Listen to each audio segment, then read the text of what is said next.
આપણને બધાને street food તો એટલું ભાવતું હોય છે અને જો સ્ટ્રીટ ફૂડની વાત આવે ને તો પહેલા નંબરમાં આપણને દાળ પકવાનની જ યાદ આવે. તો આજે આપણે એકદમ ક્રિસ્પી પકવાન અને એકદમ સ્ટ્રીટ સ્ટાઇલ દાળ બનાવીને તૈયાર કરી લઈશું.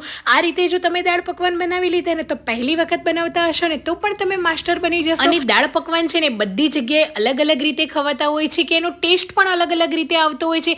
તમારા સિટીમાં ક્યાંના ફેમસ છે એ પણ મને જરૂરથી કમેન્ટ કરજો અને તમારી ત્યાં આવી રીતે દાળ પકવાન બને છે કે નહીં એ પણ મને જરૂરથી જણાવજો. તો આજે આપણે એકદમ મસ્ત મજાના ક્રિસ્પી પકવાન દાળ અને ખાટી મીઠી ચટણીઓ સાથે ખાવાની મજા આવે ને એવા આજે આપણે દાળ પકવાન બનાવીશું. તો એના માટે અહીંયા એક વાસણની અંદર મેં અહીંયા મેંદો લીધો છે. તમે અડધો ઘઉં અડધા મેંદાના આ પકવાન બનાવી શકો કે ક્યારેક જો હું ઘઉંના પકવાન બનાવીશ ને તો પણ હું તમારી સાથે રેસીપી શેર કરીશ. તમે એકલા ઘઉંના ક્રિસ્પી પકવાન પણ બનાવી શકો. અહીંયા 2 કપ મેંદો અને 1/4 કપ જેટલો આ રીતે મોટો સોજી લીધો છે. સ્વાદ પ્રમાણે મીઠું એડ કરી દઈશું અને ફક્ત અડધી ચમચી કે 1 ચમચી તેલ એડ કરવાનું છે. તેલ આપણે વધારે એડ નથી કરવાનું.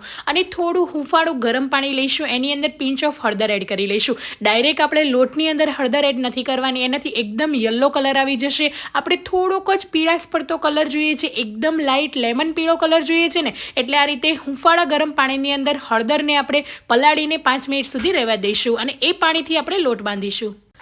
તો આ રીતે લોટની અંદર થોડું હળદરવાળું પાણી એડ કરતા જઈશું અને લોટને બાંધવાનું છે. પાણી એટલું ગરમ હોવું જોઈએ કે હાથની મદદથી આપણે ટચ કરી શકીએ. તો બસ આ રીતે થોડું એડ કરીશું. જો તમે એકસાથે પાણી વધારે એડ કરી દીધું ને તો લોટ તમારો એકદમ સોફ્ટ થઈ જશે અને લોટનો કલર તમે જોઈ શકો છો ધીમે ધીમે એકદમ લાઇટ પીળો કલર આવી રહ્યો છે. એટલે જ્યારે પણ તમે પકવાન બનાવો ને ત્યારે એની આ જ ખાસિયત છે કે એકદમ લેમન યલો કરવો હોય ને ત્યારે તમારે આ રીતે પાણીની અંદર જ હળદર એડ કરી દેવાની અને આ રીતે લોટને બાંધી લેવાનો.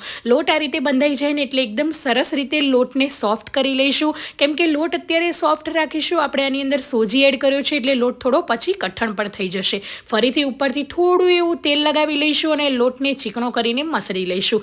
લોટને મસળવો ખાસ જરૂરી છે કેમ કે અહીંયા આપણે મેંદાના પકવાન બનાવી રહ્યા છીએ. ઘઉંના બનાવો તો પણ તમારે લોટને આ રીતે સરસ મસળી લેવાનો અને પછી ઢાંકીને એને રેસ્ટ આપવાનો. હવે તમારી પાસે જેટલો ટાઈમ હોય 1 કલાક 2 કલાક એ રીતે તમે રેસ્ટ આપી શકો છો. મિનિમમ તમારે આ લોટને 15 થી 20 મિનિટ તો રેસ્ટ આપવાનો તો જ તમારા પકવાન સારા બનશે. હવે જ્યાં સુધી લોટ રેસ્ટ અપાય છે ત્યાં સુધી આપણે જોઈ લઈશું. તો અહીંયા મેં ચણાની દાળ લીધી છે.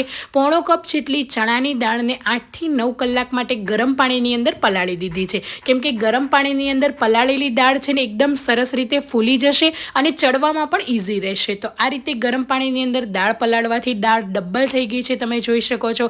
દાળ સરસ રીતે ફૂલી જાય ને એ પછી પાણીને નિતારી લઈશું અને કુકરમાં એડ કરી દઈશું. દાળ બનાવીએ તો એકદમ સહેલી છે. જો કોઈને નહીં આવડતા હોય ને તો પણ તમે આ મારી રીતથી પકવાનને દાળ બનાવી લેશો ને તો પણ તમારા પરફેક્ટ બનશે. પાણી કાઢેલી દાળને કુકરમાં એડ કરી દઈશું. સ્વાદ પ્રમાણે મીઠું, 1 નાની ચમચી હળદર એડ કરીશું અને દાળ ડૂબે ને એટલું આપણે પાણી એડ કરી લેવાનું છે. આની અંદર તમે થોડું ઘી પણ એડ કરી શકો છો જો તમને પસંદ હોય તો. હવે દાળને આપણે બાફી લેવાની છે. તો કુકરનું ઢાંકણ બંધ કરી લઈશું અને દાળને 4 થી 5 વિસલ મીડિયમ ગેસની ફ્લેમ પર કરી લઈશું. દાળ બફાઈ જાય ત્યાં સુધી આપણે પકવાનનો લોટ ચેક કરી લઈશું. તો મસ્ત મજાનો લોટ સેટ થઈ ગયો છે. લોટને પહેલાં તો આપણે આ રીતે મસળી લઈશું અને મસળીને મીડિયમ સાઇઝના બોલ્સ તૈયાર કરી લઈશું. આપણે રેગ્યુલર જે રોટલી કરતા હોઈએ ને એનાથી થોડી એવી મોટી રોટલી કરવાની છે. એનાથી આપણે પકવાન છે ને એકદમ સરસ એવા મોટા બનશે અને પતલા વણવાના છે. વધારે પડતા જાડા પકવાન નથી કરવાના. જેટલા પતલા હશે ને એટલા પકવાન તમારા ક્રિસ્પી થશે. તો આ રીતે વણાઈ જાય ને એટલે તમે એમનેમ પણ રાખી શકો છો અને કોઈ પણ ઘરમાં રહેલા વાસણ મોલ્ડની મદદથી કે ડબ્બાના ઢાંકણથી કે મોટા કોઈ પણ બાઉલની મદદથી આ રીતે રાઉન્ડ શેપ કરી શકો જેથી આપણા પકવાન બધા જ એક સરખા બનીને તૈયાર થઈ જશે. તમારે ના કરવું હોય તો તમે આ પ્રોસેસ સ્કીપ કરી શકો, એમનેમ પણ વણીને ડાયરેક્ટ ડીપ ફ્રાય કરી શકો. તો આ રીતે મેં અહીંયા મોટી સાઇઝનો વાટકો લીધો છે. એનાથી આ રીતે રાઉન્ડ શેપ કરી લઈશું. સાઈડની કિનારી કાઢી લઈશું અને ફોકની મદદથી હોલ કરી દઈશું જેથી પકવાન છે ને તેલમાં જતાં ખુલી ના જાય. મેં આ રીતે મોટા પકવાન કર્યા છે. તમે થોડી નાની સાઇઝના પણ કરી શકો છો, પણ જે લારી પર મળે છે ને એ આવા મોટા જ પકવાન હોય છે એટલે મેં ઘરે પણ એ જ રીતે બનાવ્યા છે. તો આ રીતે પકવાનની અંદર હોલ કરી લઈશું. બધા હોલ થઈ જાય ને એટલે તમે જોઈ શકો છો આ રીતનો લુક લાગશે. ને કોઈ પણ કોટનના કપડા પર કે પેપર પર કાઢીને એને બંને સાઈડ પલટાવીને પંખા નીચે 15 થી 20 મિનિટ સુકાવા દઈશું. 10 મિનિટ આગળની સાઈડ અને ફરીથી પલટાવીને 10 થી 15 મિનિટ રહેવા દઈશું. લઈશું. થોડા એવા સુકાઈ જાય ને એ પછી મીડિયમ ગરમ તેલની અંદર આપણે બંને સાઈડ ગોલ્ડન કલર આવે ત્યાં સુધી તળી લઈશું. થોડીવાર ગેસની ફ્લેમ હાઈ કરીશું, જેનાથી કલર એકદમ સરસ એવો આવી જશે. તો તમે જોઈ શકો છો એકદમ ક્રિસ્પી અને કલર પણ જે બાર લારી પર મળે છે ને એવો જ આવ્યો છે. પકવાનને તેલમાંથી કાઢીને ઠંડા કરી લેવાના અને ઠંડા થઈ જાય ને એટલે તમે રિઝલ્ટ જોઈ શકો છો. હું તમને એક પકવાનને તોડીને બતાવું છું. એકદમ ક્રિસ્પી અને મસ્ત મજાના ઠંડા થયા પછી આપણા પકવાન તૈયાર છે. તો આ રીતે પકવાનનો ભૂકો કરીને તમે એની ઉપર દાળ ચટણીઓ એડ કરીને સર્વ કરી શકો છો. તો પકવાનને સાઈડમાં રાખીશું. કુકર ઠંડુ થઈ ગયું છે તો દાળને પણ ચેક કરી લઈશું. દાળ સરસ રીતે બફાઈ ગઈ છે. દાળને સારી એવી બફાવા દેવાની. જો દાળની કણી હશે ને તો ખાવાની મજા નહીં આવે. હવે આ રીતે મેશરની મદદથી કે જો તમારે ઇઝી પ્રોસેસ કરવી હોય તો તમે બ્લેન્ડરની મદદથી પણ બ્લેન્ડ કરી શકો. અને અહીંયા મેં 2 કપ જેટલું પાણી એડ કર્યું છે. એ મારાથી વિડીયોની સ્કીપ થઈ ગઈ છે ક્લિપ. તો આ રીતે તમે પણ 2 કપ જેટલું 3 કપ જેટલું પાણી એડ કરીને દાળને આ રીતની થોડી એવી પતલી કરી લેજો. વધારે પડતી પતલી કે જાડી નથી કરવાની, બસ આ રીતની કરવાની છે. હવે 1 ચમચી તેલની અંદર આ રીતે અડધી ચમચી જેટલું આખું જીરું એડ કરી દઈશું અને થોડી એવી હિંગ એડ કરીશું. આ દાળની અંદર બીજા અધર કોઈ જ મસાલા નથી જતા. એકદમ સિમ્પલ દાળ થાય છે.